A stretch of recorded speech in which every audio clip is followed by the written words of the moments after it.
Ladies and gentlemen, welcome to, believe it or not, another episode of the Left Wing Live. I am TJ Whitehead, Powers Taken Not Given, joined as always by John Cooper of Counterpoint Politics, and we are blessed to have Tennessee Brando here for the second, third, fourth time. We're not sure, but we're happy. How you doing, today, my friend? Hey, man, I'm so glad to be back. Good to be with you guys.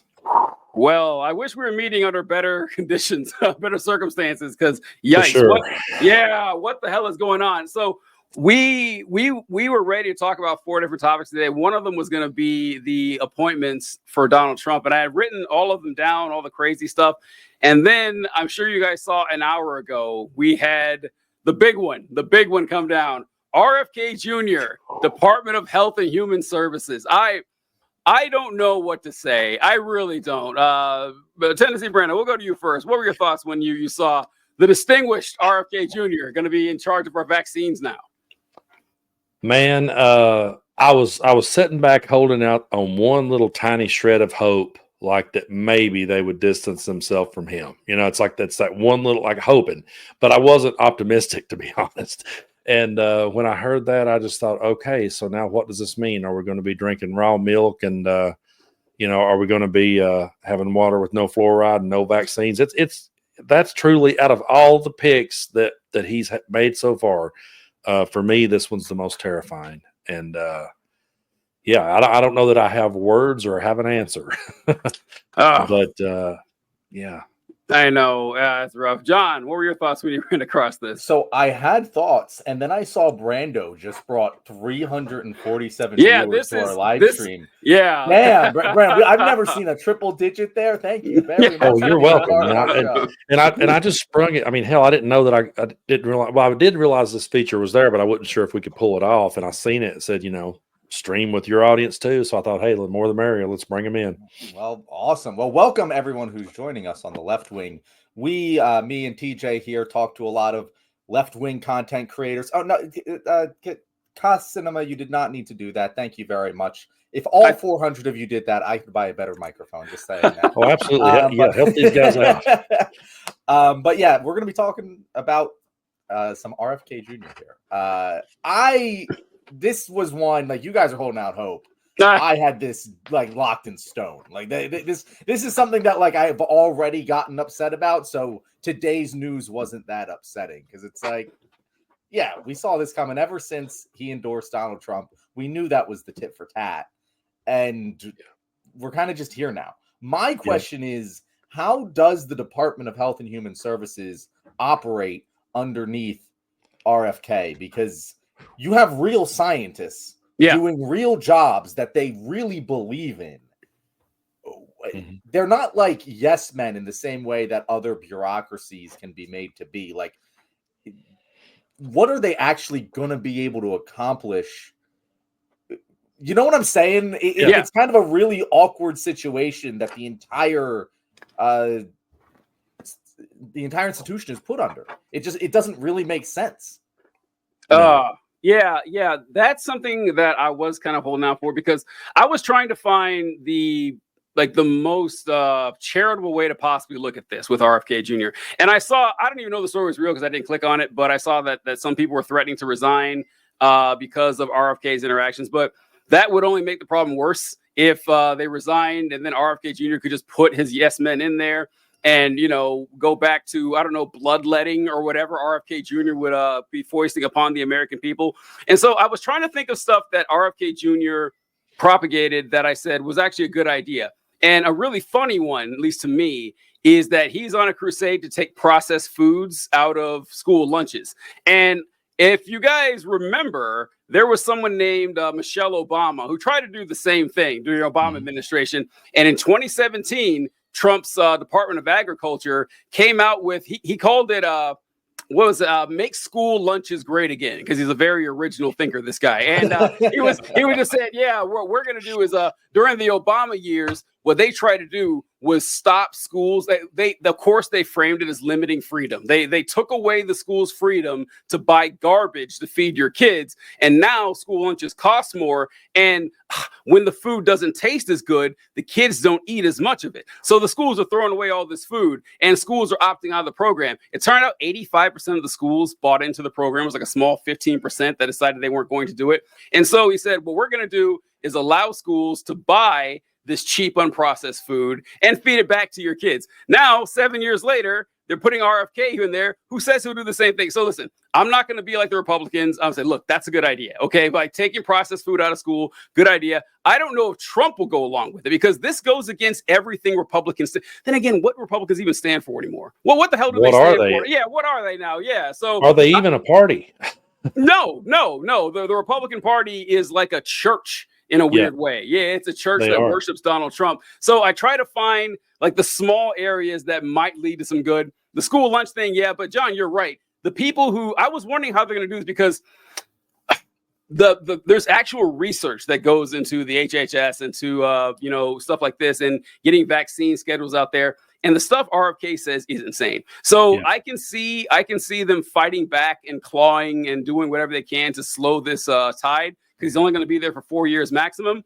But I'm not sure exactly how much executive authority the director has over it. And like, if he can dismiss people at his pleasure. I mean, civil service is a little hard with that. They're not political appointees, but they can make it a lot harder, which, folks, is the only reason the Republican Party exists. The Republican Party exists to break the government so they can turn around and say, look how bad. Oh, sorry, Ron, go ahead. Look how bad the government is.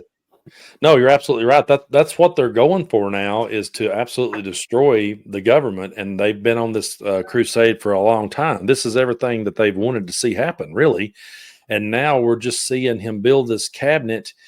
And every time he picks someone, it's someone who has absolutely no respect for the position that they're coming into. It's like they really don't. And so I don't know how it's all going to play out. I don't know what kind of backlash we're going to see. And I don't know what kind of checks and balances are going to be in there, to be honest with you.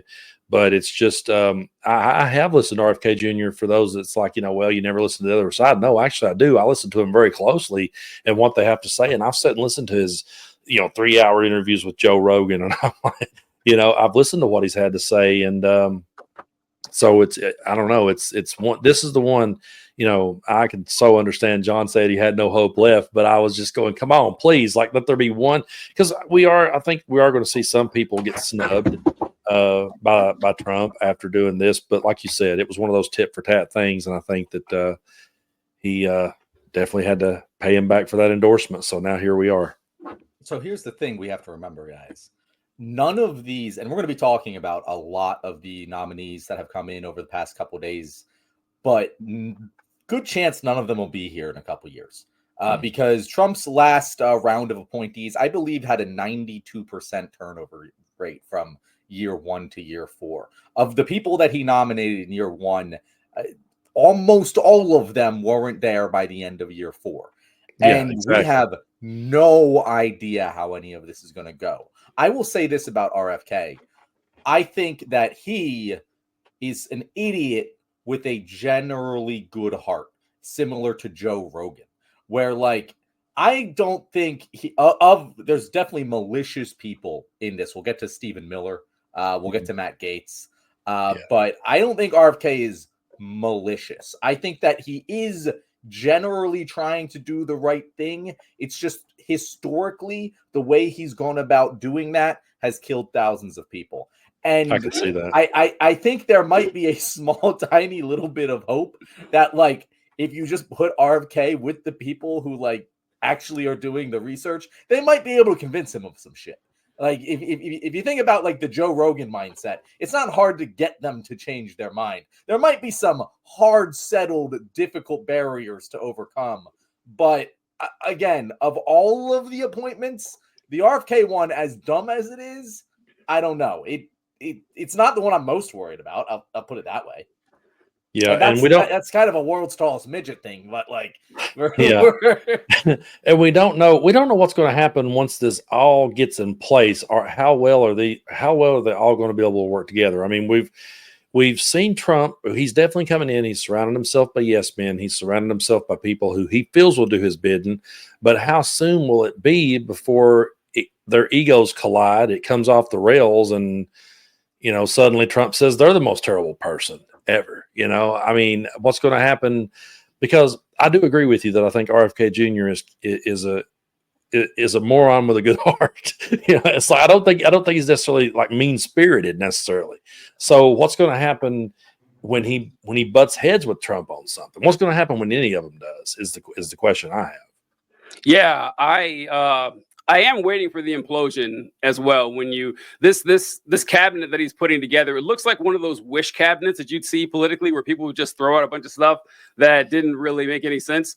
Hold on. What does that say? I didn't require you to read that, TJ. I just put it on the screen because I thought it was a good point. But American Wasp says, as I say on my channel, a loser is someone that is capable of winning, but doesn't because they don't learn from their losses. The DNC is a party of losers. And hell yeah, brother. That's pretty much it. Go listen to our whole last show. It's all agreeing with that statement. I wanted to say that I think it was Jesus who said that you should judge someone by their friends. And I wanted to play this by RFK and see what he had to say here. Yeah. So, and you run into everybody in New York. I mean, I knew Harvey Weinstein. I knew Roger Ailes. I knew O.J. Simpson came to my house. Bill Cosby came to my house. Yeah, so, yeah, just wanted to throw that out there with RFK, that he had a decent social circle there. That was, I think, in response to someone asking, "Hey, you said you were friends with Jeffrey Epstein." He's like, "Well, I was friends with everybody. Harvey Weinstein, O.J. Simpson, Bill Cosby. We all got together." Yeah, so I don't know how good of a person RFK Jr. is. Like, he might mean well, but good person. I'm not sure. Yeah, exactly. That's probably a good point, TJ. I doubt it. I doubt. Okay, TJ. I doubt most people on that level of politics are good people, but it's half a dozen of 1/6 of another. Yeah.